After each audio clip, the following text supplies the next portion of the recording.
Yo, what is up, Sex Beast Crazy Rabbit here, and I finally did it. I got to round 50 on Nuketown after many, like I can't stress how many times I tried to go around 50. But I finally did it. I got a strategy that works for me, and I was finally able to do it. Now I never have to do this ever again. But today I'm showing you guys the RPG, so let's go ahead and get the shit started.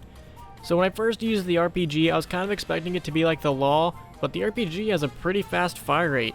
But that doesn't really make up for its lack of power because this thing is not that good whatsoever. So I really never used the RPG before this. I don't think I've really ever used it in a serious manner, or I've ever used it to try to kill zombies. I mean, like, I get it out of the box and I immediately try to hit the box again to trade it out just to make things go quicker, so I've never really sat down and tried to use the RPG. And it kind of surprised me with its fire rate and how much ammo it holds, but besides that, it's a piece of crap. Like, it creates some crawlers eventually, and those crawlers are still pretty fucking tough. And it's just a pain in the ass. You're not really going to get that many kills. You're probably going to kill yourself because PhD Flopper is non-existent in these maps. So it's just a very bad weapon to use. It's not that powerful. When you do actually create crawlers, they're still pretty strong. And then you have crawlers all over the map, which is not good. You really don't want that because that can kind of fuck you up if you have runners and crawlers. Those crawlers are slow and they're going to get in your way while you have runners behind you, so it kind of can fuck up your strategy. And you really just don't want a lot of crawlers in a zombies map if you're on high rounds. And plus, the explosive damage, like I just said, you don't have PhD Flopper, so if you shoot it too close and you take damage and then a zombie swipes you, you're probably going to die, so you always have to be careful of that.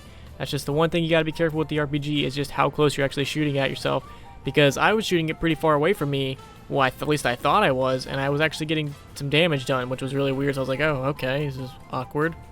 But the RPG is just not a weapon I would recommend to have on round 50. Towards the end, I didn't even use all the ammo because I was honestly so scared that I was going to die because I had so many crawlers and a couple of runners and some were spawning in. I mean, you will actually get some kills, just not anything impressive, like a couple, like maybe 4 or 5. Nothing impressive. But I was actually really scared, and that's why I threw a monkey and placed down some claymores, was because I really just wanted to get out of there. I wanted to kill all these zombies and get a whole new set in because I don't like having a mixture of crawlers and runners. That's just a bad combo, or whatever that commercial is. They go, good combo. That's a bad combo. You don't want that.